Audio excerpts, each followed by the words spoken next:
à cette 10e session éco-Covid long. Le thème de cette session, c'est diagnostic des dyspnées fébriles après l'épidémie de Covid. Et je suis docteur V. Tano Anik. Je vais assurer la facilitation de cette session. Donc, de prime abord, comme d'habitude, nous allons passer par les présentations d'usage de toutes les personnes qui sont connectées. Bonjour, docteur Emilienne. Présentez-vous, s'il vous plaît. Oui, docteur V, je savais que ça allait commencer par moi. Ah, mais vous êtes l'une de nos fidèles. Donc, on vous voit, nous sommes contentes de vous voir. Ok. Bonjour, docteur V. Je suis Emilienne Boutsak, depuis le Cameroun, infirmière en santé au travail. Et je suis une fanatique de cette page parce que elle m'apprend beaucoup. Et je suis aussi fascinée par votre facilité à nous transmettre tout ce que vous savez. Et aussi, cette manière de préparer les différentes thématiques, elles sont toujours très excitantes, excusez l'expression. Donc, c'est l'une des raisons pour lesquelles je réponds toujours présente à ces Merci beaucoup. C'est un différents. plaisir partagé. Vous aussi, vous nous apportez beaucoup. C'est un Et je échange. ne peux que Donc, vous remercier pour tout ce que vous faites. merci. Ouais, C'est un échange. merci, Merci pour votre merci engagement et pour infiniment, votre docteur V. implication, pour ce partage. Que Dieu vous bénisse. Professeur Ali Boulaboula, Amen. pour vous présenter, s'il vous plaît.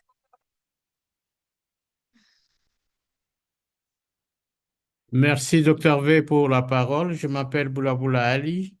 Je suis médecin de formation, enseignant à l'université de Kindu en République démocratique du Congo, en médecine interne et surtout les maladies infectieuses et parasitaires. Merci. Merci beaucoup, cher maître. Merci pour votre présence. On n'est pas très nombreux, bien que j'ai donné quelques minutes pour que les personnes se connectent. On n'est pas vraiment nombreux. J'espère que au fur et à mesure, il va y avoir d'autres personnes. Si vous pouvez aussi partager pour envoyer à d'autres personnes qui puissent se connecter. Bonjour, monsieur Mamadou Loubali. Présentez-vous. Bonjour.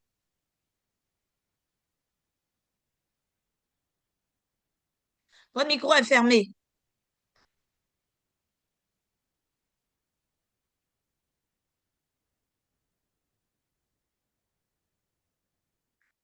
En bas et à gauche, ouvrez. Merci. Ok, bonjour madame. Moi, c'est docteur Bienvenue. Mamadou Koulibaly. Oui, bonjour. C'est docteur Mamadou Koulibaly. Je suis praticien hospitalier au CACI du Point G Bamako et un master en épidémiologie et santé communautaire. J'ai sous le leadership du professeur Singalodao et le professeur Toloba, des maladies Merci beaucoup. infectieuses tropicales. Et puis Merci pour voilà. votre présence, nos amis du Mali. Merci d'être là avec nous. Merci Monsieur, bien. Dame Kwasi Bernadette, bonjour, présentez-vous. Allô, grand-père. D'accord. Ah, il est bien. Madame Kwasi Bernadette, présentez-vous. Votre micro est fermé. OK. Si elle ne m'entend pas, je vais laisser la parole à Monsieur Lamine Dondo Touré de se présenter. Bonjour, monsieur. Bienvenue. Votre micro est fermé pour l'instant.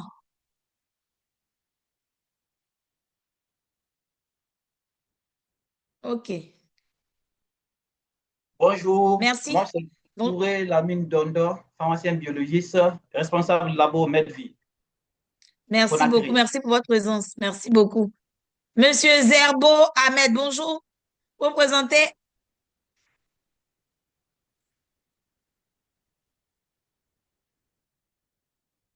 Monsieur Zerbo Ahmed. OK, s'il n'est pas prêt, je vais laisser la parole à Monsieur Teki Aimé Renaud. Bonjour, monsieur. Oui, bonsoir, Dr. V. Bienvenue. Oui, Veuillez vous donc, présenter. Dr. V, bonsoir. Bonsoir. Bonsoir. Bonsoir. Vous m'entendez? Ma caméra refuse. Il n'y a pas de Oui, problème, oui, je vous présentez-vous. entends. Et vous m'entendez, Oui, j'espère. oui, on vous entend très bien. D'accord, je suis Ahmed Wenkouni, biologiste médical depuis le Burkina Faso, Bobo Dioulasso, ambassadeur One Health également. Merci beaucoup. Merci C'est beaucoup. un plaisir de vous Nos amis retrouver. nos frères Merci. d'à côté du pays des hommes intègres, merci pour votre présence et puis pour votre participation. Euh, on n'est pas très nombreux, comme je le disais tantôt. On n'est pas très nombreux. Oui, le professeur Kra est là, il faut Kra est là Oui, toujours. j'ai vu le professeur Kram, mais comme il fait partie du Super Hub, j'ai tardé un peu à le présenter. Je vais lui laisser la parole à notre cher maître, professeur Kra, qui est le coordonnateur de COVID long, de cette thématique, le coordonnateur scientifique. Professeur Kra, vous avez la parole. Bonjour Annick, bonjour tout le Bienvenue. monde. C'est Bienvenue, avec cher beaucoup de maître. plaisir que je vous retrouve cet après-midi après une absence de un mois. Vous nous avez Donc, manqué, hein? je salue tout le monde. Mon micro est fermé? Non, si on vous entend, je dis vous nous avez manqué. Ah, d'accord, merci beaucoup. Donc, je salue tout le monde et je vous souhaite surtout une bonne session et qu'aujourd'hui, on apprenne davantage sur la question qui nous intéresse. Merci à Merci tous. beaucoup. Merci, cher maître. Merci pour votre présence. Voyez des signaux pour dire merci à notre grand patron. C'est le grand patron qui s'occupe de tout ce qui est le volet scientifique de Éco-Covid. Donc, merci, cher maître, pour votre implication et pour votre engagement. Merci infiniment. On va présenter les membres du Super Hub. Monsieur Moussa Konaté, je vais vous présenter, s'il vous plaît. Bonjour à tous, je m'appelle Moussa Konaté, je suis ingénieur en santé publique et également IT de Cyber Eco et l'NSP.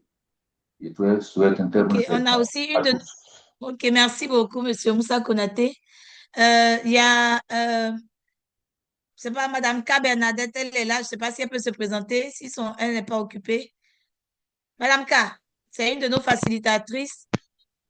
Bonjour docteur, bonjour à tous. Je suis Kabenaret Bonjour. Kwasi, ingénieure et technique sanitaire, option santé publique. Merci. Merci beaucoup, Madame K. Merci pour votre présence. Donc, après la présentation d'usage, les personnes qui n'ont pas pu se présenter, qui viennent de se connecter, qui mettent leur nom, prénom et puis leur lieu d'exercice dans le chat. Nous avons passé par la présentation maintenant de l'agenda de ce jour. Aujourd'hui, comme j'ai dit tout à l'heure, le thème, c'est le diagnostic des dyspnées fébriles après l'épidémie de COVID. Et on n'aura pas de présentation de cas, mais on aura une présentation didactique suivie d'échanges avec notre, qu'on appelle le professeur Ewi, qui est notre, qu'on appelle qui est l'expert de ce jour. Je vais lui laisser la parole aussi pour qu'il puisse se présenter. Cher maître, présentez-vous avant la présentation de l'agenda.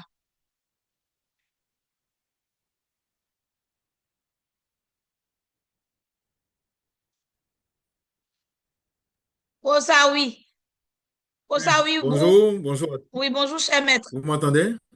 Oui, on vous entend parfaitement.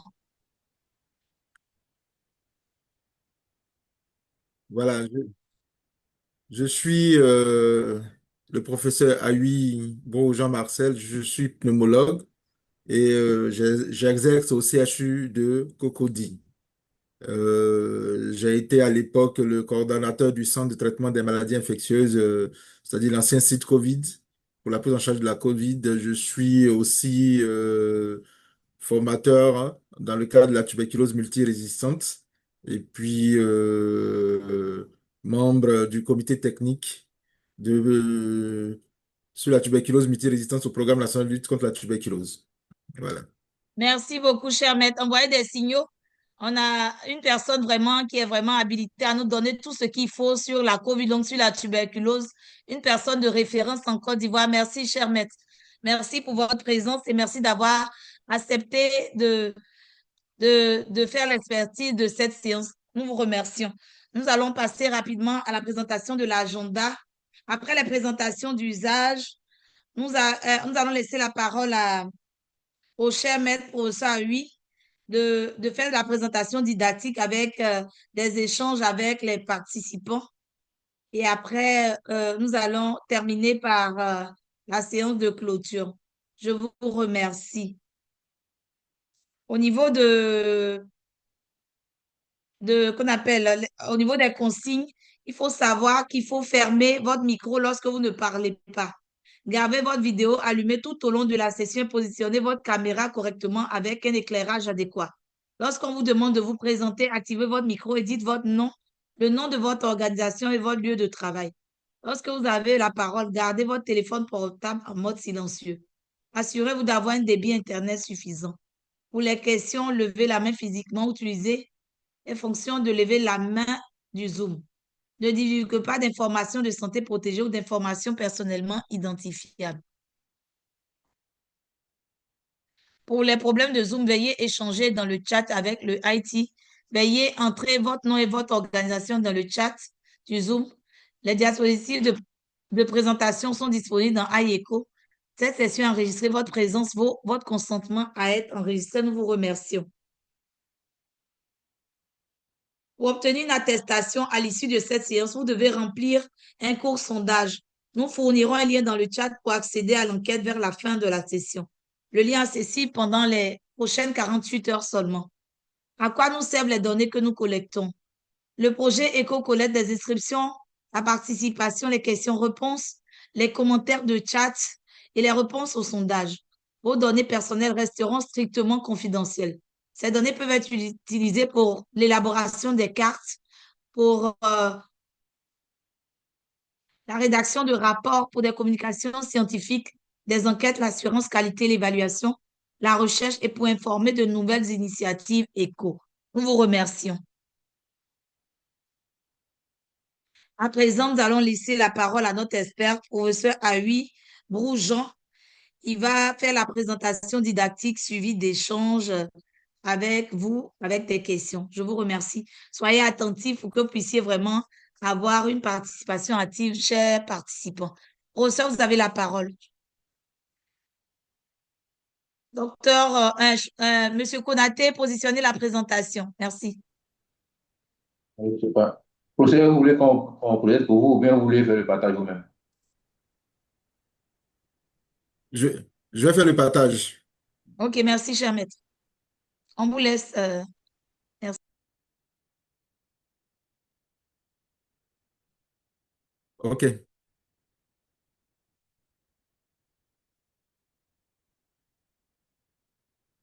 Voilà. Bien. OK, merci à tous. Bonjour à tous. Et encore merci à l'équipe du projet ECHO qui me permet encore de venir parler de la pathologie respiratoire. C'est quelque chose qui nous intéresse nous tous parce que tout ce qui est pathologie respiratoire constitue véritablement pour certaines classes de personnes des problèmes de santé publique.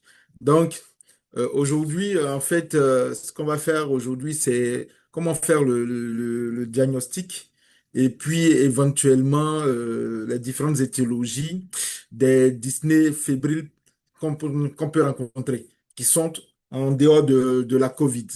Parce que, il fut un moment où tout ce qui était dyspnée fébrile, avec les images, on pensait beaucoup plus à la COVID, alors qu'il y avait plusieurs autres causes de dyspnée fébrile. Bien. Donc, on va utiliser ce plan suivant. On verra quelques petites généralités sur les dyspnées post-fébriles, et puis les signes, les bilans qu'il faut faire, et puis les étiologies, et on fera peut-être éventuellement, si le temps nous permet, une ébauche de traitement de ces dyspnées-là. Pourquoi je dis une ébauche? Parce que compte tenu de la variabilité de ces étiologies, il n'y a pas de traitement type pour une dyspnée. D'autant plus qu'il y a plusieurs pathologies qui sont liées à ces dyspnées fébriles-là. Ce qu'il faut savoir, c'est que déjà en introduction, la dyspnée, quand le patient vient déjà, il faut savoir que c'est un symptôme qui est subjectif.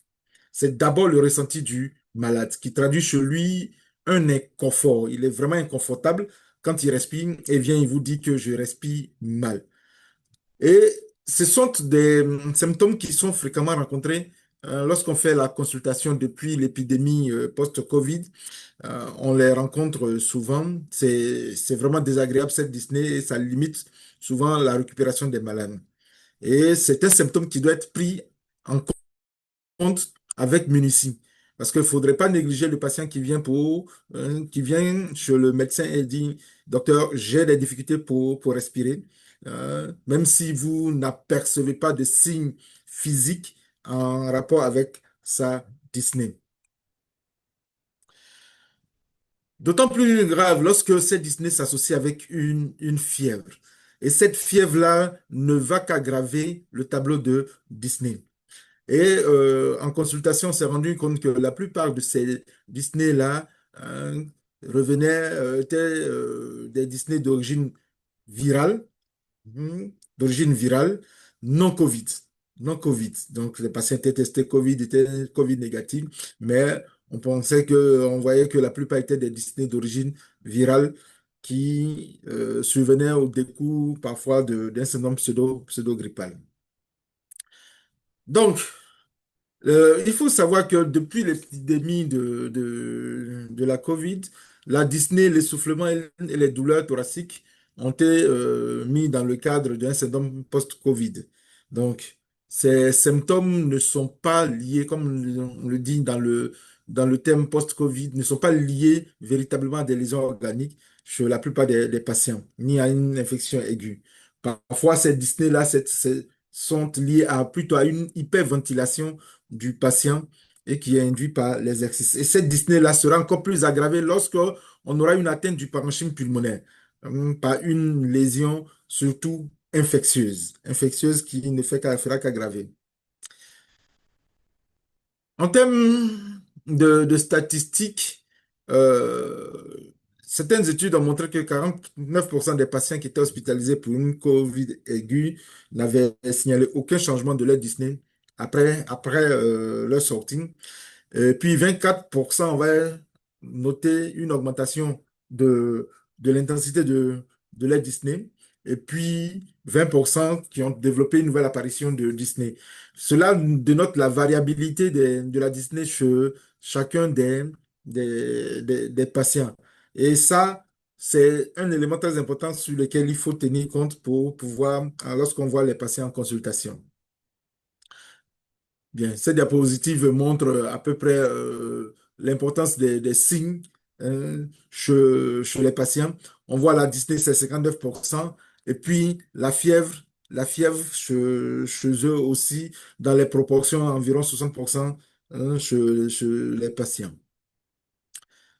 Donc, les autres manifestations courantes que vous connaissez, bon, je ne vais pas revenir là-dessus, c'est les manifestations courantes après la COVID. On a la fatigue, les céphalées, les troubles de l'attention, la perte des cheveux qui, pour certains malades, persistent très longtemps après leur épisode de COVID. Qu'en est-il lorsqu'on a ces patients qui viennent nous voir en consultation? Parce que le patient vous vient en consultation et il vous présente des symptômes. Et il est important de caractériser ces symptômes-là afin de pouvoir faire un bon diagnostic, car un bon diagnostic sur ces patients-là va leur permettre de retrouver, disons, une fonctionnalité pulmonaire qui leur permette de vaquer à leurs occupations quotidiennes. Donc, on a l'habitude de le dire, il faut véritablement bien interroger le patient. Et ça, c'est vraiment très, très important. Très important de bien interroger. Il faut rechercher vraiment ce que nous, les pneumologues, on dit, les caractères de la dyspnée. Est-ce que c'est intermittent? Ça survient à l'effort? Est-ce que cette dyspnée-là, elle est permanente? Elle gêne la vie quotidienne du patient? Et il faut le stadifier en fonction de la classification de Sadoul. La classification de Sadoul, c'est ce que nous, les pneumologues, on utilise. À la différence de la classification de NIA que les cardiologues utilisent, nous, c'est la classification de Sadoul. Et puis, on parle de fièvre. Il faut voir les signes généraux qui s'y accompagnent. Ces signes généraux-là. Est-ce que le patient, sa fièvre, il faut la caractériser, c'est une fièvre qui est en plateau, c'est une fièvre qui est intermittente, qui est nocturne. Hein. Il faut savoir si ça survient dans un contexte de frisson, hein, si ça s'associe à des douleurs thoraciques, si ça s'associe avec une toux, avec des expectorations qui peuvent être muqueuses, mucopurulentes, parfois même une toux sèche. Et c'est important de caractériser surtout la fièvre. Parce que une fièvre qui survient, surtout qui est vespéro-nocturne, qui est intermittente, ne va pas orienter visiblement vers une cause de type viral ou bactérienne. Bactérienne, disons quand on dit bactérienne à germe banane, va nous orienter plutôt vers d'autres causes de type tuberculose. Ça, c'est véritablement très important. Donc, lorsqu'on voit ce type de patients, il faut véritablement bien caractériser ces symptômes généraux-là, notamment la fièvre, parce que cela va nous permettre de pouvoir faire un diagnostic et demander les examens qu'il faut. On doit aussi vérifier aussi les antécédents du patient. Vérifier les antécédents, c'est important de comprendre s'il est VIH, s'il a déjà fait une tuberculose, s'il est diabétique, asthmatique, s'il a une tare quelconque, parce que ce sont ces antécédents qui vont faire le terreau du développement des maladies infectieuses type qui vont survenir sur ce poumon qui a déjà eu de la COVID, qui s'est déjà fragilisé.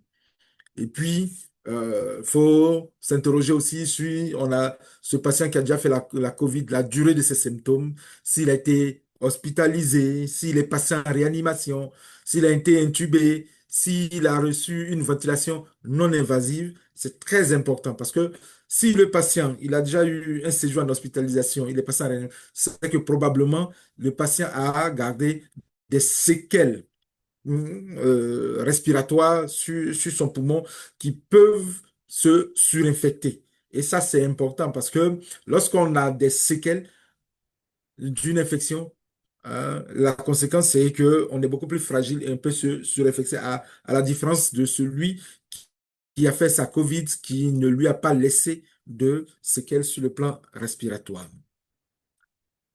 Et dans l'examen, comme je vous ai dit, la plupart du temps, c'est viral.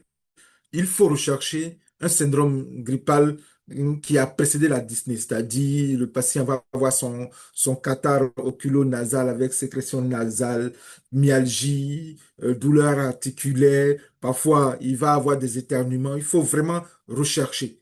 Rechercher, c'est important parce que c'est ce qui va permettre de caractériser véritablement les symptômes qui vont suivre par la suite ce patient-là et qui va déjà vous amener à dire que véritablement, soit on est face à une cause virale ou non. Et puis rechercher chez tous ces patients-là des lésions cutanées ou une porte d'entrée quelque part qui permettent de pouvoir dire que j'ai une étiologie probablement bactérienne parce que j'ai un abcès cutané qui est là, j'ai une plaie qui traîne par ici, ou bien j'ai des lésions cutanées, des lésions de grattage qui se sont surinfectées. Et ça, c'est important. C'est vraiment important on est dans un contexte fébrile d'examiner partout pour rechercher éventuellement une porte d'entrée. Vous, vous avez l'examen physique qui est un examen physique classiquement normal, comme tout le monde le fait, hein, en prenant tous les paramètres de stabilité du patient, mais surtout la fréquence respiratoire du patient, tout en sachant qu'une fréquence normale, c'est entre 16 et 20 cycles par minute. Il faut obligatoirement apprécier la fréquence, puisque le malade vous se plaint d'une dyspnée.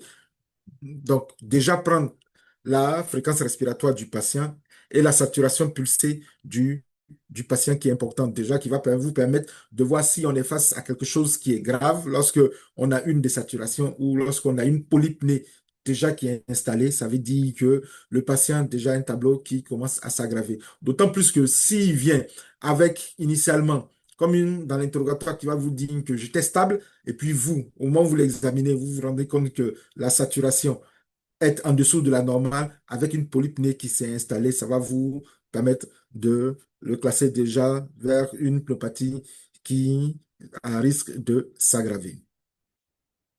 Donc, quand vous avez cette dyspnée, il faut rechercher sur ce patient s'il a une respiration buccale, s'il a une hyperventilation.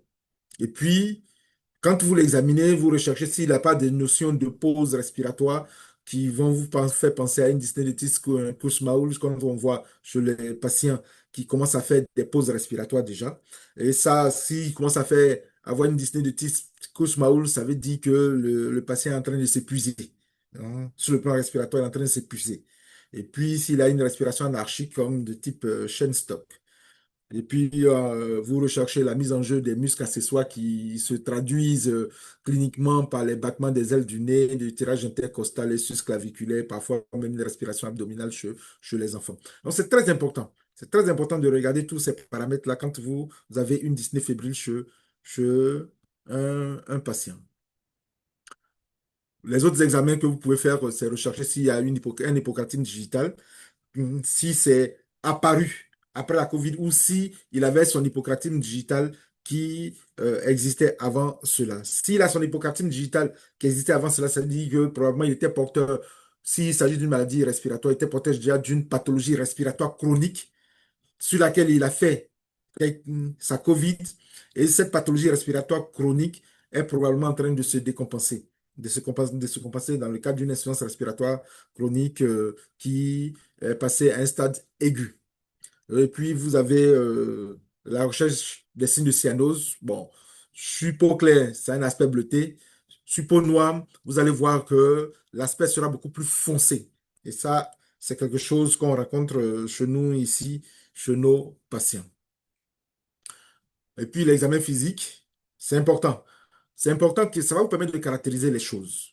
Parce que si vous auscultez le patient et que l'auscultation est normale, ça veut dire que probablement, vous n'avez pas une atteinte parenchymateuse.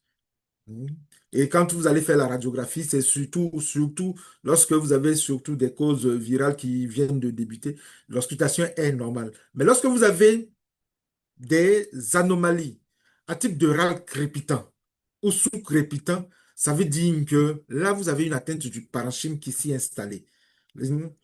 Parce que ça veut dire que l'atteinte est au niveau des alvéoles. Et puis les bronchies, éventuellement, si c'est un patient qui est asthmatique, avec, comme on le dit, son syndrome pseudo-grippal qui a fait déclencher sa crise. Et au finish, après, vous examinez tous les autres appareils pour rechercher des bruits anormaux, etc. Une fois que vous avez fini de faire votre examen, il faut que vous puissiez caractériser véritablement. euh, vous avez fini de faire votre examen clinique, il faut que vous puissiez caractériser véritablement le type de maladie en faisant le bilan, les bilans paracliniques de ce patient-là. Donc, j'espère qu'on me suit.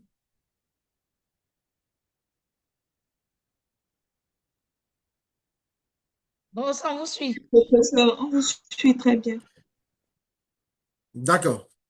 Donc, avant de parler des bilans, j'ai ma première question pour l'ensemble des participants. C'est pour vous, parmi les examens suivants, quels sont ceux qui sont nécessaires dans le cadre d'une dyspnée fébrile? On a la radiographie du thorax, la fibroscopie bronchique, l'hémogramme, les bacioscopies des crachats, les CBC et puis la procalcitonine.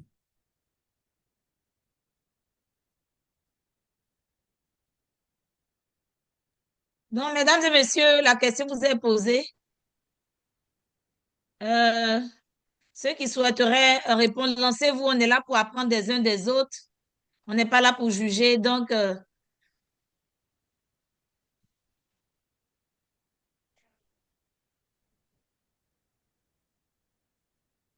docteur Emilienne, voulez-vous lancer? J'ai écrit A, j'ai répondu dans le chat. J'ai pensé à la radio. OK. Professeur, il y a déjà une qui a répondu. D'accord. OK. Professeur, excusez-nous, on va laisser Donc, notre directeur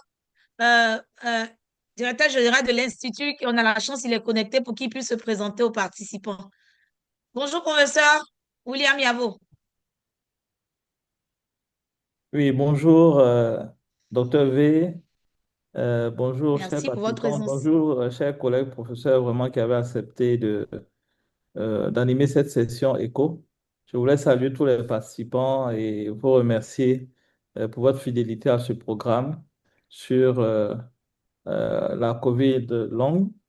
C'est un programme très important parce que souvent, le personnel même de santé ne maîtrise pas les syndromes cliniques au niveau post-COVID et ça complique un peu le suivi de certains patients. Donc, je voudrais remercier en tout cas l'équipe du Super Hub et l'INSP qui coordonne l'organisation de tout cela avec des experts nationaux et internationaux et avec des participants également qui viennent non seulement de la Côte d'Ivoire, mais des autres pays francophones. Et remercier également l'Université du Nouveau-Mexique qui nous appuie et Schmidt également, l'organisation Schmidt Initiative qui nous appuie pour la mise en œuvre de ce programme important. Donc, je ne voudrais pas être long pour vous remercier et puis dire encore félicitations au professeur, notre expert de ce jour. J'ai pu voir vraiment Comme sa ça, oui. grande maîtrise du sujet. Merci beaucoup. Merci. Merci, monsieur le directeur. Envoyez des signaux pour dire merci, monsieur le directeur, parce que malgré ses innombrables occupations, il a tenu à être avec nous. Merci, monsieur le Merci. directeur. OK. Merci. Bonsoir, oui, on vous laisse poursuivre. Il y a eu quelques ébauches de réponses dans le chat. Merci. D'accord, merci. Merci beaucoup, docteur Tano. Et puis encore, merci au directeur, au professeur Yavo, euh, que quand- que j'ai eu l'occasion de connaître quand on était tous internes ici à Cocody. Mhm. Bien. Donc, concernant un peu les réponses, j'ai eu que Emilienne a donné la réponse A. Effectivement, lorsqu'on a une Disney fébrile, il faut demander une radiographie du poumon, la radiographie du thorax. Autre examen qu'on peut faire aussi, c'est surtout l'hémogramme, qui va nous permettre déjà de caractériser le type d'infection. Il faut faire l'examen des crachats. Et puis, lorsque le patient il tousse, il crache beaucoup sale, il faut faire ce qu'on appelle l'ECBC, qui est l'examen cytobactériologique des crachats. Et maintenant, pour pouvoir faire la différence entre une infection virale et une infection bactérienne, maintenant, on a la procalcitonin, la PCT, qui est vraiment un guide pour nous, qui nous permet rapidement de savoir si là, on est face à une infection virale ou pas. Donc, les réponses étaient A, C, D et F. Bien. Donc, sur le plan de l'imagerie, c'est la S'il vous plaît. radiographie du thorax qu'il faut. Oui? Monsieur, excusez-moi de vous interrompre. Est-ce qu'on peut revenir sur le cas de tout à l'heure, la diapo précédente? Oui, on a demandé examen à faire dans le cadre d'une dyspnée fébrile, point. Il n'y a pas de notion de taux ou quoi que ce soit. Je pense que ça a été très précis. Je ne sais pas si vous me comprenez. Oui, mais non. Devant une dyspnée fébrile, ce sont les examens. Parce que le patient vient. Vous voyez bien que je vous ai parlé déjà de l'examen, l'interrogatoire. Oui, professeur. Hmm? Dans l'interrogatoire, je vous ai dit de caractériser la dyspnée puis de rechercher les signes associés comme la toux. Il peut y avoir une toux où il tousse, il crache. Donc, vous avez l'interrogatoire déjà qui vous a donné les signes associés. Le motif pour lequel le patient vient, il vient parce il a des difficultés à respirer et il fait la fièvre. Ça, c'est le motif. Vous avez compris? Oui, je comprends, professeur. C'est bon. Pardon? C'est bon, c'est bon. Je D'accord, pensais que ok. justement, après toutes ces investigations, au moment de faire les bilans, on allait préciser fièvre fébrile plus tôt. Donc, c'est à ça que j'ai pensé. Non, vous avez déjà interrogé le malade. Il est venu pour ce motif-là. Vous avez interrogé le malade. Il vous a dit, oui, effectivement, c'est associé à une toux, qu'elle peut sèche ou non. En ce moment-là, vous demandez le bilan qu'il faut devant cette dyspnée fébrile, pour lequel il vient pour ce motif-là. D'accord, c'est compris, professeur. Merci beaucoup. Désolée de vous interrompre. Merci beaucoup. Non, pas du tout. C'est normal. On est dans un cadre didactique. Voilà. Donc, quand vous avez l'imagerie, c'est la radiographie du thorax qui, dans un cadre peut être normal ou non, et qui va vous montrer soit un syndrome alvéolaire. Quand vous avez un syndrome alvéolaire, vous avez typiquement cette image qui veut vous dire qu'on a une atteinte du parenchyme pulmonaire qui est le parenchyme qui est atteint. Vous avez aussi une atteinte interstitielle. L'interstitium, c'est la partie qui sépare le parenchyme du milieu vasculaire. Et c'est là se fait tous les échanges. C'est pour ça que la plupart des personnes qui ont une atteinte interstitielle sont dyspnéiques. Et puis, vous recherchez éventuellement, quand vous faites la radiographie du thorax, s'il y a un épanchement pleural gazeux ou liquidien. Parce que tout ça peuvent être des motifs de dyspnée chez les patients. Donc, classiquement, vous avez ces images-là. Vous avez l'atteinte interstitielle. Et puis, sur la diapositive de droite, vous avez le syndrome alvéolaire qui vous donne ces opacités qui sont, ici, ce sont des opacités qui sont peu denses, qui sont localisées au niveau des deux bases, qui ne sont pas rétractiles, qui ne sont pas systématisées, Ce sont ces opacités dans lesquelles il n'y a pas de bronchogramme aérien.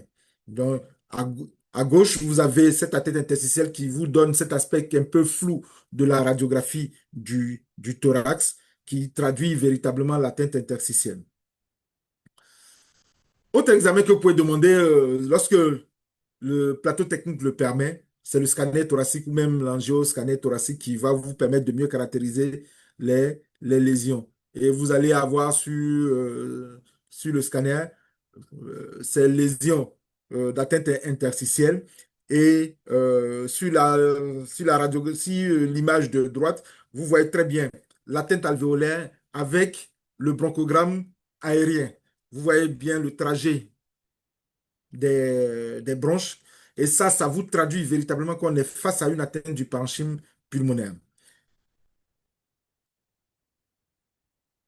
Vous avez ici des images de fibroemphysème. Ça, ce sont des patients qui ont déjà une pathologie respiratoire connue, sur lequel il a fait sa COVID et il a guéri de sa COVID. Donc, il avait déjà une pathologie respiratoire connue qui lui donnait déjà son insuffisance respiratoire. Et ce type de patient, quand vous les voyez, vous allez voir qu'ils ont un hypocratine digital qui traduit déjà qu'il a son insuffisance respiratoire. Donc, il a les lésions de fibrose pulmonaire sur lesquelles va se greffer des zones des lésions alvéolaires. Et ce sont ces lésions alvéolaires-là qui vont aggraver encore plus sa dyspnée. Sur le plan de la biologie, c'est l'hémogramme qu'il faut demander, parce que ce qu'il faut rechercher chez nous, c'est est-ce qu'il a une hyperleucocytose? Il a une leucopénie. Est-ce qu'il a une hyperleucocytose, surtout à polynucléaire neutrophile, qui va nous faire de penser à une cause bactérienne? S'il a une éosinophilie, il faut voir le taux d'hémoglobine pour voir s'il a une anémie qui est hypochrome microcytaire ou qui est macrocytaire, qui va nous permettre de dire le caractère inflammatoire ou non. Rechercher les taux de plaquettes pour certains patients. Et puis, autre examen, c'est la procalcitonine. Et ça, depuis l'arrivée de cet examen, ça a quasiment modifié un peu notre approche thérapeutique parce que très tôt, on arrive à distinguer si on est face à une cause virale ou une cause bactérienne. Lorsqu'on a la PCT qui est inférieure à 0,5, on sait qu'on est probablement face à une cause virale. Chez ce patient-là, couplé à un interrogatoire qui va nous dire que ce patient avait un syndrome pseudo-grippal avant son arrivée et qui ne va pas nous faire nous acharner sur une antibiothérapie qui ne va peut-être pas marcher, mais plutôt sur les symptômes généraux que présente le malade. Vous avez les marqueurs de l'inflammation. Et puis, il faut demander systématiquement devant ce patient qui vient pour cette dyspnée fébrile, l'examen des crachats, c'est-à-dire la bassoscopie, et actuellement c'est le GeneXpert, pour confirmer ou non une tuberculose, parce que chez les patients qui ont fait une COVID peuvent être surinfectés par une tuberculose à n'importe quel moment de leur vie. Et chez le patient qui est tousseur, qui crache, que la toux soit muqueuse, mucopurulente ou purulente, il faut obligatoirement faire l'ECBC pour rechercher des germes banaux. On fait l'hémoculture. Lorsque le patient il a des pics fébriles au-delà de 38, 5, 39 avec des frissons, il faut faire l'hémoculture. Et dans notre contexte ici, on a la possibilité de faire l'antigène soluble de certains gemmes et éventuellement l'antigénurie pour pouvoir caractériser l'infection qu'a le patient. Comme je vous ai dit, la plupart du temps, c'est des causes virales. Il faut pouvoir faire des prélèvements, pouvoir faire la PCR virale de ces malades-là. Sur Abidjan, on a la possibilité de faire la PCR virale au niveau de la plateforme de virologie de l'Institut Pasteur à Djopodoumé. Donc, on arrive à faire des prélèvements pour leur envoyer, pour pouvoir caractériser le type, lorsqu'on sait, on pense qu'on est face à une cause virale, pour pouvoir caractériser le type de virus en rapport. Et puis, chez ces patients, il faut obligatoirement que la PCR COVID soit négative. Autre examen qu'on peut faire encore, c'est les crachats induits. Les crachats induits, c'est surtout chez les patients qui ont une atteinte interstitielle, pour lesquels on va leur faire inhaler du sérum salé hypertonique par nébulisation qui va entraîner une inflammation au niveau de la bronchique et puis qui va expectorer pour pouvoir aller rechercher comme pneumocystis jirovecii. Dans le cas éventuellement, si on a une atteinte interstitielle avec fébrile chez le patient VIH positif qui après sa post-Covid. L'examen parasitologique et mycologique des sécrétions.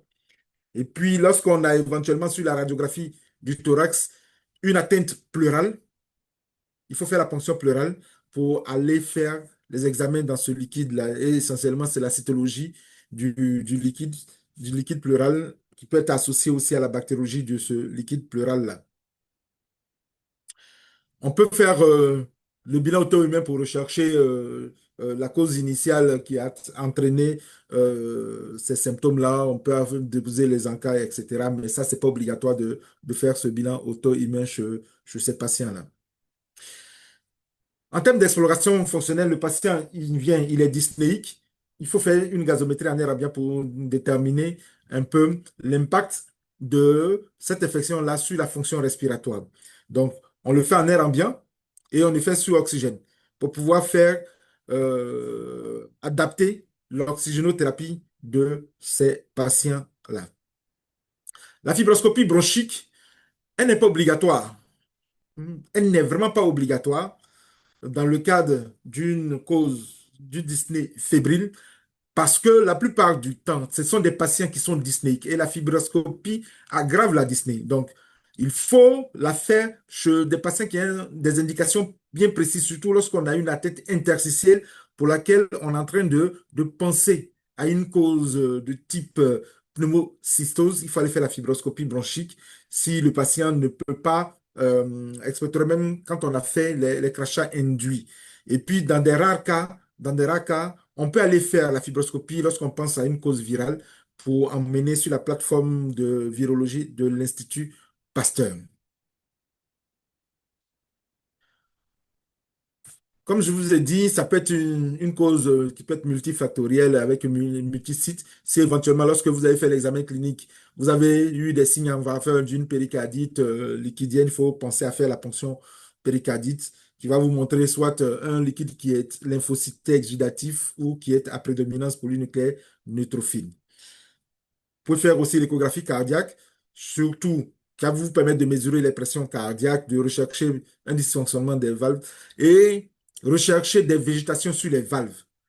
Ça, c'est important parce que lorsqu'on a des végétations sur les valves, ça nous fait penser à une endocardite. Ça nous fait penser à une endocardite. Et puis, on apprécie le péricarde pour voir s'il n'y a pas un épanchement qui peut être à la cause déjà de cette dyspnée-là. Une fois qu'on a fini de faire ces examens,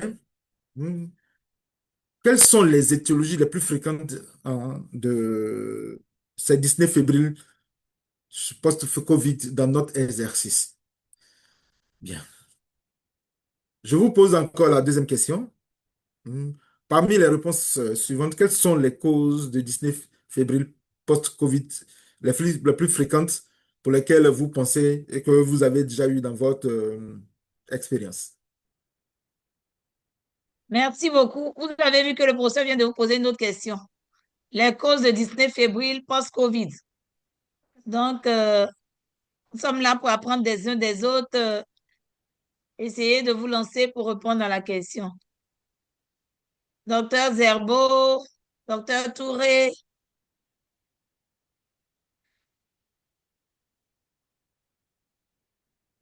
Emilienne Barak. On vous attend pour répondre à la question du professeur. On est là pour échanger. Docteur Emilienne, voulez-vous lancer? Bien, Docteur Zerbo.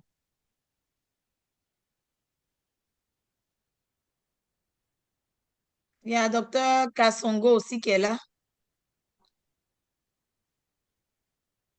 On est là pour échanger. N'hésitez pas, n'hésitez pas.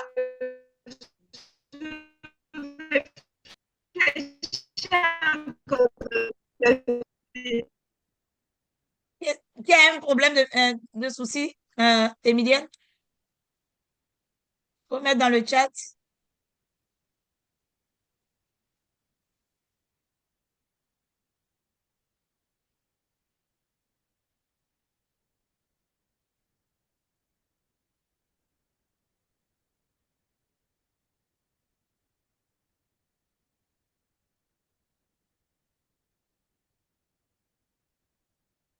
Il y a,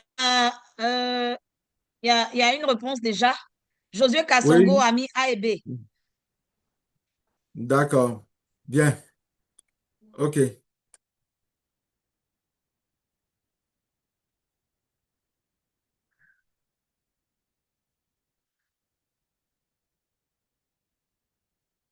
Bien. En Y termes de a-t-il d'autres réponse, réponses?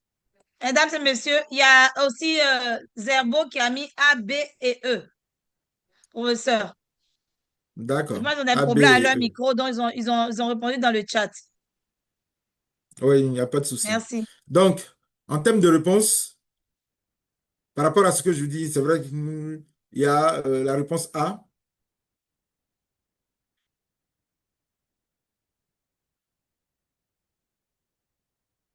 Euh,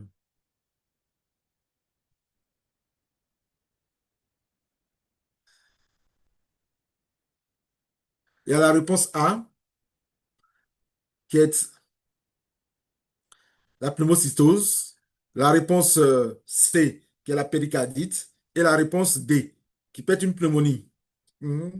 Qui peut être une pneumonie, qui peut être une des causes de, de dyspnée fébrile post-Covid.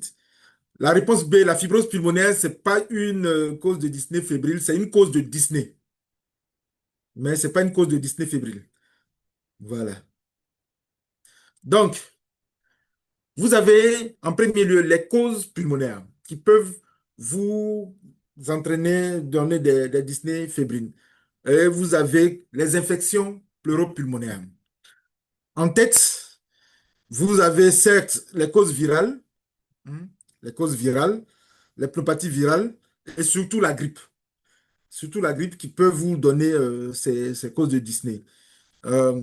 Et puis, vous avez tout ce qui est virus respiratoire qui peuvent vous donner les causes de dyspnée. Donc, c'est pour cela, dans l'interrogatoire, c'est important d'interroger pour savoir si le patient a eu un syndrome pseudo-grippal, s'il y a eu des douleurs articulaires, si éventuellement dans son entourage, il n'y a pas quelqu'un qui présente un syndrome pseudo-grippal avec des éternuements. C'est très important. La deuxième des causes, c'est la pneumonie. La pneumonie, qu'on appelle la pneumopathie Franche-Lobert aiguë, c'est l'infection bactérienne du poumon.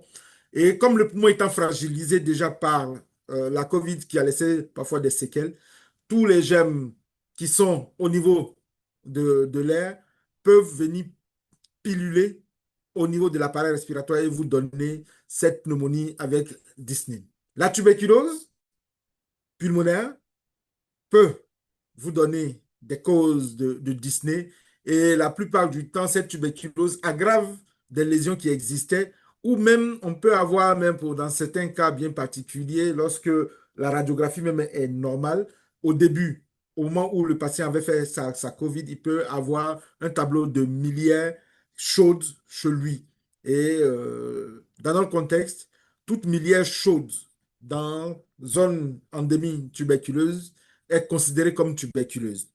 Et puis sur le sujet VIH qui a fait qui a fait sa COVID, qui était guéri avec les PCR négatifs, qui vient d'un tableau de Disney, qui est VIH positif, parfois inobservant, qui vient d'un tableau de Disney d'apparition brutale ou depuis environ moins de 2 semaines. Il faut penser à une pneumocystose celui-ci, surtout quand vous faites la radiographie avec une atteinte qui est interstitielle. Une atteinte interstitielle qui est là, qui va nécessiter que vous fassiez d'autres examens. Vous avez aussi l'aspergillose bronchopulmonaire aiguë, la BPA. Ça, c'est quelque chose qui est lié à une infection par Aspergillus fumigatus au niveau du parenchyme pulmonaire chez des patients ayant déjà des lésions pulmonaires. Et puis, comme je l'ai dit, sur la radiographie, on peut avoir des atteintes pleurales. Vous avez l'épanchement pleural liquide comme une pleurésie à liquide clair, ou ça peut être une pleurésie purulente qui peut entraîner ces dyspnées fébriles. Les pleurésies à liquide clair peuvent être liées à la tuberculose et parfois peuvent être liées à une cause virale. Et quand vous avez une pleurésie purulente qui s'accompagne avec une atteinte parenchymateuse, le patient est beaucoup plus dyspnéique. Vous avez les causes cardiaques. Vous avez la péricardite tuberculeuse ou bactérienne, qui est de moyenne ou de grande abondance, qui va vous donner soit des signes de choc ou des signes de tamponnade. Et ça, c'est très important. C'est pour cela, je vous ai mis dans le bilan l'échographie cardiaque à faible qui va vous permettre d'apprécier le péricarde. Et puis, vous avez l'endocardite infectieuse qui, lorsque vous allez faire l'écho, cœur va vous montrer des végétations au niveau des valves avec parfois des emboles septiques qui sont au niveau des cavités cardiaques. Et ça, vous avez toujours une porte d'entrée qui est soit un cathéter ou une porte d'entrée un peu plus lointaine lorsque on a une plaie quelque part qui a diffusé pour aller au niveau cardiaque. Les autres causes, vous avez le tableau de sepsis grave, le patient qui a un sepsis grave qui va venir d'un tableau de choc septique avec Disney et qui va nécessiter un séjour en réanimation. L'embolie pulmonaire. L'embolie pulmonaire peut entraîner une dyspnée fébrile. Dans le sens où l'embolie pulmonaire, c'est certes une occlusion vasculaire au niveau de la terre pulmonaire, mais cette occlusion vasculaire va entraîner un infarcissement d'une part de la partie irriguée par le poumon, et cet infarcissement va entraîner une pullulation bactérienne qui va à la longue devenir un tableau de pneumopathie. Parce que cet infarcissement du poumon, c'est quasiment un peu comme la nécrose du poumon, et il va avoir une pullulation bactérienne avec un fièvre, dyspnée, et quand vous allez faire l'angioscanner thoracique, vous avez votre embolie pulmonaire qui peut être périphérique, comme logé sur les gros troncs bronchiques. Et lorsque c'est logé sur les gros troncs bronchiques, vous avez beaucoup plus de symptomatologie à type de dyspnée.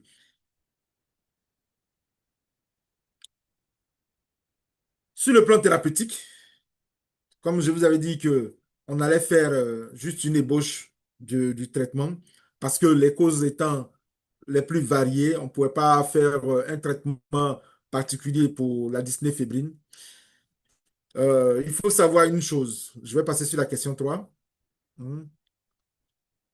Le traitement, il sera beaucoup plus symptomatique. Sur les symptômes. D'abord, en termes de symptômes, on va agir soit en utilisant des anti-infectieux, soit ce sont des antibiotiques, soit ce sont des antituberculeux, des antimycosiques ou des antiparasitaires, parfois même des antiviraux. Et les antibiotiques qu'on va utiliser sont en fonction des recommandations des sociétés savantes, en fonction du gène le plus souvent rencontré. Les antituberculeux, on sait que le traitement antituberculeux, c'est 6 mois. Les antimycosiques, c'est en fonction du type de mycose ou de parasite recherché. Lorsqu'il s'agit de pneumocystose, on sait que c'est le cotrimazole qu'on a le plus souvent utilisé ici pendant 21 jours à dose d'attaque. Après, on a à dose d'entretien comprimé par jour pendant toute la durée où le taux de CD4 pardon, la charge virale est détectable. Vous avez l'oxygénothérapie par titration. La titration va consister à faire, à lui donner l'oxygène et à mesurer la saturation pulsée du patient jusqu'à obtenir une saturation qui soit au-delà de 94%. Une corticothérapie en courte courte, surtout lorsqu'on a une pneumocystose avec les signes de détresse respiratoire, c'est important parce que l'inflammation étant importante, il faut réduire cette inflammation-là pour permettre une meilleure oxygénation du patient. Et puis les anticoagulations, l'anticoagulation lorsqu'on a une embolie pulmonaire qui s'y associe. Il faut corriger aussi tout ce qui est tard, le VIH, le diabète, etc., pour ne pas qu'il y ait une récidive de la pathologie. En conclusion, la dyspnée infectieuse post-Covid constitue toujours un handicap pour les patients. Et comme je le dis, une analyse rigoureuse, tant clinique que paraclinique, s'avère nécessaire pour permettre de faire le diagnostic de cette infection-là et pouvoir proposer le traitement adéquat chez ces patients-là. Parce qu'il ne faut pas négliger cette dyspnée infectieuse-là et il ne faudrait pas la mettre toujours sur le dos de la COVID, mais il faut savoir que la plupart des patients qui ont fait une COVID ne vont pas avoir de séquelles, mais certains vont avoir des séquelles qui fragilisent le poumon et qui sont susceptibles d'être le site de développement de beaucoup d'infections pleuropulmonaires qui vont aggraver chez ces patients ayant déjà des séquelles respiratoires leur dyspnée. Ainsi prend fin notre présentation. Je vous remercie. Merci, professeur. Chapeau vraiment pour cette masterclass. C'est dommage, il n'y a pas beaucoup de personnes connectées. Vraiment, on a eu un très bel enseignement. Bravo, bravo. Envoyez des signaux pour dire merci au cher maître. Je ne sais pas si les professeurs qui sont connectés ont quelque chose à ajouter ou s'il y a des questions. Professeur Ali Boulaboula, si vous avez une contribution et si les autres chers maîtres qui sont connectés et s'il y a des contributions. Merci beaucoup, professeur. Et s'il y a des questions, le professeur est disponible pour vous. Merci. Professeur Ali Boulaboula, merci. Vous avez la parole. Merci beaucoup pour la parole. Je remercie aussi le professeur Brou Aoui, excusez-moi de massacrer votre nom, pour la brillante présentation. Ça nous a rafraîchi vraiment la mémoire sur la pratique pneumologique. J'ai beaucoup aimé le fait que vous êtes revenu plus d'une fois sur l'examen physique complet du malade. C'est quelque chose qu'on oublie de plus en plus dans nos milieux. On va vite sur les investigations et pour une fois, je suis content de suivre un praticien qui insiste sur l'examen physique complet du patient. Je vois ce que les praticiens occidentaux disent de l'Afrique. Nous avons la médecine de 1950 basée sur l'anamnèse. Je ne sais pas si c'est encore votre avis ou pas, mais moi, en vous suivant, je trouve que la sémiologie a encore sa place dans notre pratique et nous devrions insister suffisamment pour ceux qui ne sont pas dans les milieux universitaires, qui n'ont pas les mêmes plateaux techniques, de continuer à faire la médecine sur la sémiologie. C'est très, très important. J'avais peut-être une ou deux questions ou bien un souhait. C'est sur, en dehors en dehors de structures qui ont des moyens d'investigation, vous avez une grande expérience sur le traitement de la tuberculose et les diagnostics. Insister sur le fait que, parce que vous avez parlé aussi de problèmes mycotiques, insister auprès de nos confrères qui soigne, somme toute, les gens comme il faut avec le tuberculose-statique, mais que ces personnes reviennent plusieurs fois. Les revoir, on reprend aussi le traitement tuberculose-statique. Je ne sais pas en Côte d'Ivoire quel est le schéma suivi. Hein, quand tout a été bien fait, il y a des gens qui reviennent. Moi, j'aimerais entendre de votre bouche ce que ces médecins doivent faire parce qu'il s'agit aussi des lésions mycotiques dans des cavernes, dans la tuberculose ouverte, qui après un temps reviennent, mais on n'a pas les moyens de penser aux mycoses qui peuvent tapisser ces cavernes. J'aimerais entendre un mot de votre part, professeur, comme vous êtes spécialiste. Merci. Je pourrais revenir peut-être pour l'une ou l'autre question que j'ai notée, mais je cède la parole aux autres. Merci beaucoup, professeur Ali Boulaboula, pour votre contribution et surtout pour la question posée. On va laisser la parole à professeur à lui pour vous donner la réponse. Professeur, vous avez la parole. Bien, merci, professeur Boulaboula, déjà, pour, pour les mots. C'est vrai qu'ici, nous sommes très sémiologiques aussi. On essaie de montrer à nos étudiants, à nos médecins, qu'on n'a pas les mêmes moyens que les pays occidentaux. Donc, la première des choses, c'est se baser d'abord sur la sémiologie pour pouvoir faire le diagnostic. Parce que le patient qui se retrouve dans une zone très isolée n'a pas forcément accès, hein, aux moyens de diagnostic qu'on a à la capitale. Donc, on essaie de leur montrer cela. Concernant ces patients avec des lésions séquelaires qui ont déjà eu un traitement antituberculeux, qui viennent, dans notre expérience, ce qu'on a beaucoup plus, c'est les aspergillomes. C'est des aspergillomes qu'on a le plus. Et on essaie de montrer à tous les médecins qui sont dans les centres antituberculeux que le patient qui a déjà eu une tuberculose avec des lésions parenchymateuses qui persistent, des cavités qui persistent avec des images qui viennent en croissant lunaire, de ne pas mettre le traitement antituberculeux si les bacilloscopies sont négatives ou le gene expert est négatif, parce que ça fait plus aspergillome. Et ici, en termes thérapeutiques pour l'aspergillome, l'idéal pour nous, c'est la chirurgie lorsque les lésions sont unilatérales. Mais lorsque les lésions sont bilatérales, on essaie d'aller faire de l'instillation sur in situ, hein, soit d'itraconazole, de médicaments antiparasitaires in situ ou associés à une voie générale. Mais l'idéal pour nous, c'est d'avoir des lésions localisées pour pouvoir les traiter chirurgicalement.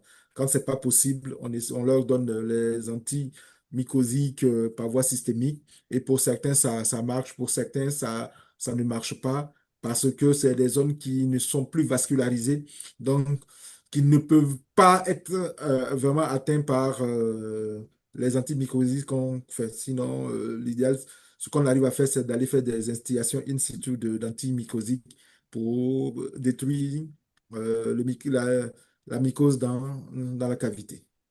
Voilà. Merci beaucoup, professeur. Je ne sais pas s'il y a d'autres questions. Vous avez la chance d'avoir le professeur avec toute son expérience. Profitez pour lui poser des questions. Tout ce qui est asthénie, tout ce qui est en rapport avec le PPH. Emilienne a la main levée. Allez-y, Emilienne. Merci, Tuberculose, docteur vous poser des V. questions. Merci beaucoup. Je voudrais remercier notre professeur Jean Marcel pour sa masterclass. Franchement, la présentation est assez enrichissante. Et j'ai deux questions. La première est de savoir, dans un contexte à ressources limitées comme mon cas, l'infirmerie d'entreprise ou bien dans les zones périphériques, quel examen de première ligne est-ce que vous recommandez pour orienter la prise en charge d'un patient présentant une dyspnée persistante plusieurs mois après la COVID? Donc, quel est l'examen principal que vous demandez pour investiguer avant de référer ce patient? Maintenant, la deuxième, c'est de savoir s'il y a, quels sont les signes, les critères cliniques et paracliniques permettant de différencier une dyspnée post-COVID d'origine fonctionnelle à une dyspnée liée à une atteinte organique persistante. Je ne sais pas si vous avez reçu mes deux questions, je dois les reprendre. Oui, j'ai reçu. OK, merci Il pour a bien ça. compris. Merci beaucoup. Emilienne, merci. Bien. Professeur, vous avez la Euh, parole. les examens qu'on doit demander lorsqu'on est vraiment très loin de la zone, la première des choses, si on est vraiment très loin, il faut éliminer une tuberculose. Ça, c'est l'examen qui est disponible sur l'ensemble du territoire. Je pense que même chez vous là-bas, c'est disponible. Il faut éliminer une tuberculose. C'est facile à faire. Les bacilloscopies sont faciles à faire. Au moins, vous éliminez une tuberculose. Et puis, le reste, en fonction de l'interrogatoire, vous allez mettre une antibiothérapie ou penser à une cause virale. Parce que c'est ça.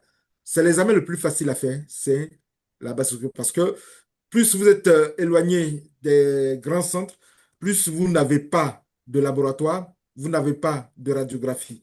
Donc, le plus important, c'est éliminer une tuberculose ou bien confirmer une tuberculose en faisant les examens de crachat.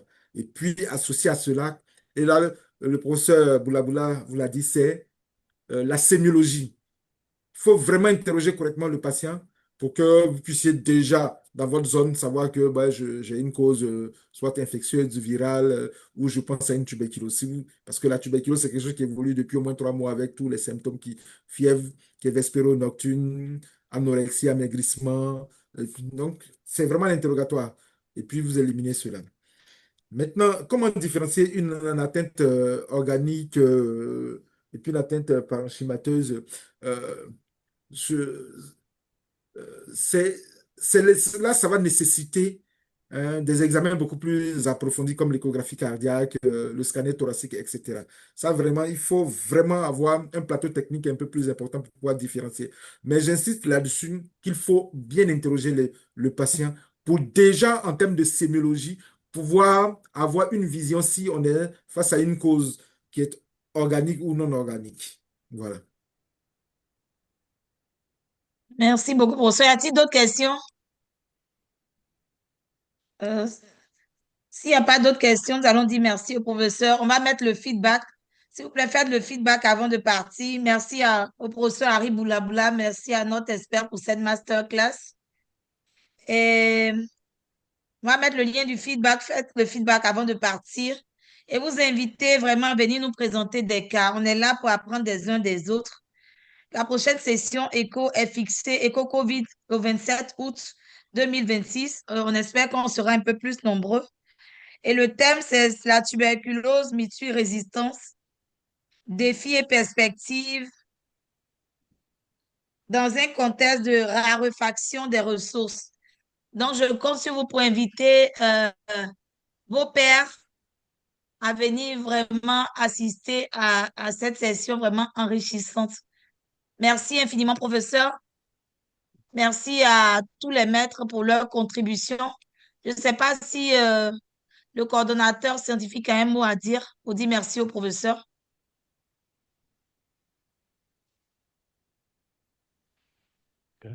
OK. OK. Merci beaucoup à tous. Merci à toutes les personnes qui ont pris de leur temps pour se connecter. Faites le feedback avant de partir et on va se donner rendez-vous pour le 27 août sur un autre thème de PPH, tuberculose multirésistante. Invitez vraiment vos confrères, invitez vos amis à se connecter pour qu'on ait encore une meilleure session de discussion parce que la finalité, c'est vraiment mettre en place des bonnes pratiques pour améliorer la prise en charge de nos patients et surtout pour rappeler un peu ce qu'on oublie parce qu'on n'est pas tous spécialistes. Et c'est à travers ces ces séances-là qu'on essaie de corriger des erreurs que nous commettons en consultation. Merci infiniment. Faites le feedback. Merci, professeur. Envoyez des signaux pour dire merci infiniment, professeur. Bon retour chez vous et que Dieu vous bénisse. Et on est au 27. Déjà 26 pour éco-paludisme et puis 27 pour éco-Covid long. Donc, bon retour et que Dieu vous bénisse infiniment. Merci. Merci, professeur. Amen. Merci Docteur pour V, à quel moment on a les certificats dans EcoPalu là? J'ai jamais bénéficié. Ah bon? Oui, il n'y en a pas, oui, franchement. On n'a pas encore fini. Hein. À la fin, on va vous donner les certificats. Ok, c'est à la fin Mais de je vais l'année. demander à l'IT. Je pense que je ne sais pas s'ils donnent en même temps. Je me renseigne sur l'IT et puis je vous fais signe. Ok, ça marche, merci. Vous avez mon mail? Non, j'ai pas j'ai votre WhatsApp. Donc, c'est déjà bon. OK. On va communiquer par ce lien-là.